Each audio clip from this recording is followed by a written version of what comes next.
ডাকসু নেতা এবি জুবায়ের ও মোসাদ্দিক আলী ইবনে মোহাম্মদের উপর হামলার ঘটনায় তীব্র নিন্দা ও উদ্বেগ প্রকাশ করেছেন ঢাকা বিশ্ববিদ্যালয়ের সহকারী প্রক্টর শেহরিন আমিন ভূঁইয়া মোনামি। বৃহস্পতিবার রাতে নিজের ফেসবুক অ্যাকাউন্টে দেওয়া একটি পোস্টে তিনি এই সহিংসতার তীব্র সমালোচনা করেন এবং বর্তমান রাজনৈতিক পরিস্থিতির অবনতি নিয়ে শঙ্কা প্রকাশ করেন। তিনি লেখেন, রাজনৈতিক অঙ্গনে একসময় লীগের ব্যবহৃত সেই পুরনো ও কুৎসিত বয়ান আবারও ফিরে এসেছে। তিনি মনে করেন, এই ধরনের ন্যারেটিভ তৈরির মাধ্যমে ছাত্র রাজনীতিকে নতুন করে অপরাধ হিসেবে প্রতিষ্ঠিত করার একটি প্রবণতা লক্ষ্য করা যাচ্ছে।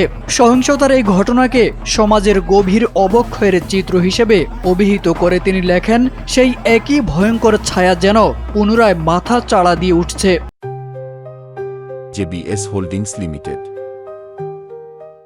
ডাকসু নেতাদের উপর ঘটে যাওয়া সাম্প্রতিক এই সহিংসতাকে তিনি এই অবক্ষয়ের একটি মর্মান্তিক প্রমাণ বলে মন্তব্য করেন।